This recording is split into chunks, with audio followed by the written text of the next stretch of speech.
Hello everybody, it's Josie here.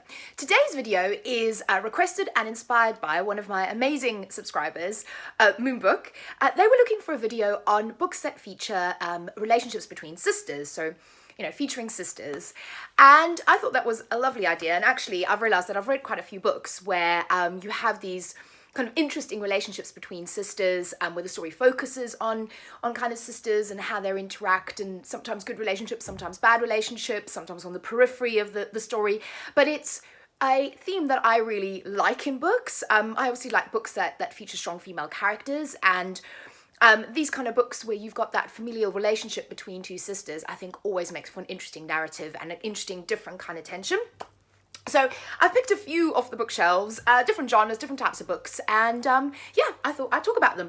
So the one that for me is kind of the ultimate one is this one over here, is Tegan and Sarah. So sorry, I've still got my ticket for when I went to go see them on the front of that cover. But yeah, Tegan and Sarah High School. So this is obviously non-fiction. Tegan and Sarah are real-life twins. It's kind of the ultimate sisters. And this just really talks about, it's a memoir of their time when they were in high school. And it's so fascinating to see those dynamics between the two of them, and also to get an insight in what it means to be a twin. I'm an only child, so maybe this is why I find this kind of topic quite fascinating, because the idea of, having somebody there, having somebody who you're related to, having somebody that you can share your most kind of intimate thoughts with, and also having that rivalry and that push and pull, really. And I think this book captures it perfectly. So if you're a Tegan and Sarah fan, it's a must read. Even if you're not, though, I think if you're a twin, it'd be an amazing book to read if you've got a sister. But just that interesting interplay of, being an adolescent, growing up, and having someone who is a mirror image of you, and also finding your own kind of identity separate from your twin sister. This book is really interesting. It's really, really good, and I highly, highly recommend High School by Tegan and Sarah. And then the next one is, so the next one I've got is this one over here. So this is Sadie by Courtney Summers. And the whole plot line of this book revolves around one sister going to find the killer or find out what happened to her sister. So it's kind of a sister almost revenge story.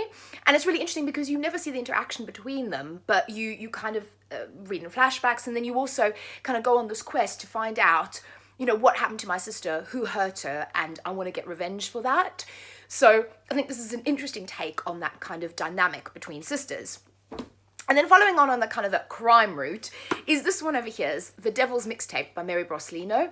And this book is one of those that I'm planning to read again because it was just fascinating and disturbing in equal parts. So again, you don't see so much of the interaction between the sisters in this, but the storyline, or part of the storyline at least, focuses around one girl who is in jail because she was part of a high school mass shooting, and she's writing letters to her sister, kind of almost justifying what she did. She's talking about female serial killers in history. It's quite a disturbing sort of narrative, but again, it's that really fascinating interplay. Like, who else could you write these letters to? Who else could you communicate with like that? And can you still love somebody because they're your sister when they've done something kind of that bad as well? So exploring that kind of the relationship as well is like, people always say blood is thicker than water, but how far does that go? So I found this really, really fascinating, and I really like this book. It's one I'm going to read again, probably do another talk about again at some point, but yeah, kind of a messed up familial sister relationship in this one. Then the next one is two books by the same author, and I've talked about these at length, so I'm not going to go too much detail, but you've got The Accident Season and All the Bad Apples by Amora, Fowley, Doyle. All the Bad Apples particularly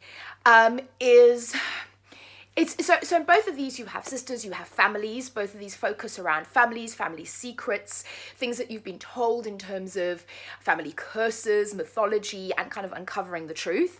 And particularly in All the Bad Apples, you have you have one girl who thinks her sister is dead, or everybody thinks her sister is dead. She doesn't. She wants to go find her sister. She wants to go find out what happened to her. She wants to go find out what actually happened in her family tree and to all the women in the past. And this is particularly really, really good.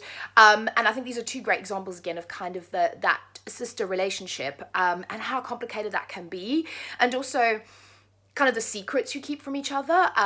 You know, I was saying Tegan and Sarah in high school, you know, that person is your confidant, but then there's also that element of kind of keeping secrets from them as well. And sometimes the person that is closest to you, you can't tell them certain things.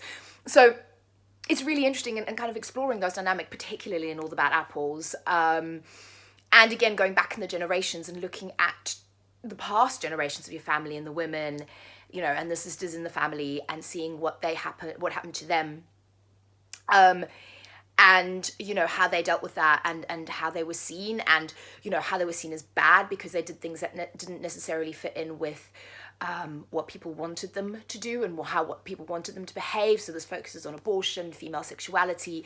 It is an incredible book. Highly recommend it. Then the next deck is kind of more on the fantasy magical realism. So if we start with magical realism, Summer of Salt by Katrina Leno. I adore this book. This is another one of my rereads. It is basically about two sisters that live on this little island. Like I said, it's magical realism. So there's this magical bird that people come and see. But you've got these two sisters who, one has got her powers, so it reminds me a little bit of practical magic in that sort of sense, so that kind of vein, and one who hasn't, and doesn't think that she's ever going to get her magic or her power, and it's beautifully told. This one is also beautifully queer, so you've got the relationship between one of the sisters and a girl that comes to the island. Actually, I should probably say all of these books that I've mentioned so far have queer elements in them. Sadie, I would say the least. Everybody kind of went on about how there's a bisexual kind of element to it. It's minuscule. But all the others, the Accident Season as well, minuscule, but all the others are very much queer books as well, it being me. But this is really beautiful and tender and lovely. And again, you know, you have that element of rivalry, but also these two sisters really love each other and how they support each other, and it's very beautifully written. Highly recommend this book, one of my favourites. Then again, in that same vein, we've got Wicked Like a Wildflower. No, is it a wild? No, it's a Wildfire by Lana Popovich. Again, it has that practical magic theme to it, that you've got two sisters being raised by their mother. They're told they shouldn't be using their magic. And then what happens when their mother is killed and they go and they find out what their family tree actually looks like and all the witches in it. And so this book also focuses on there's a god of the underworld, there's a contest, you know, one of the sisters has to be taken to this god of the underworld, and how they fight for each other, and how, again, they love each other, and how strong that bond between these two sisters is, and how they will do anything for each other, and it's beautiful. There is a follow-up to the book. I didn't like the follow-up, I'll be really honest. I would say read this one, maybe give the follow-up a miss. I kind of think this one is gorgeous. Wasn't a fan of the second book in the series, but I like this one. Then, staying with the witches, we've got Labyrinth Lost by Aredo Codover. This is another one where you don't see that much interaction between the sisters, but what happens is one of them is dragged into sort of like the underworld, and the other sister has to go on a quest to get, not only her sister, but her family back from the underworld. So that strong bond, again, a little bit of rivalry. One has certain powers, one doesn't. It shows that wonderful sibling rivalry, but also that kind of I will do anything to save you element of it, which is really, really good. Again, like I said, these all have queer.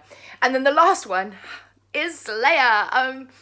I know some people don't like this book. I love it. So you've got two sisters, one who is chosen as a watcher. So Slayer is set in the Buffy the Vampire Slayer universe, sort of after the events that happened in the very last episode of the show.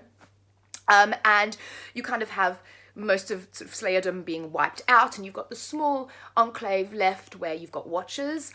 And one of the sisters has always been raised to be like the fighter and the watcher and the powerful one, and she needs to protect her other sister. And then something happens where maybe she doesn't need to protect her sister, maybe it's the other way around. And again, there's a lot of rivalry, but there's also this strong bond and this strong love and this wanting to actually fight for each other and wanting the best for each other while still having that slight sibling rivalry going on. And I think, again, queer. One of the sisters is a lesbian, who's gay, and it's a great book. I really love this. I cannot wait for The Chosen, which is the second one to come out, and coming out in January. I can't wait for that. So that's it. So that's my kind of, I guess, favorite books featuring sisters. Practical Magic I referenced a few times. I don't have a copy of it, but that would be another one. Also the follow-up to Practical Magic, The Rules of Magic. That focuses on, it's kind of a prequel, so it focuses on the aunts in Practical Magic. So that's really cool. I would definitely recommend The Rules of Magic as well. And yeah, so that's me. Let me know what books you really love that feature sisters, and if you've read any of these, what you think. And I will speak to you all again very soon. Bye-bye.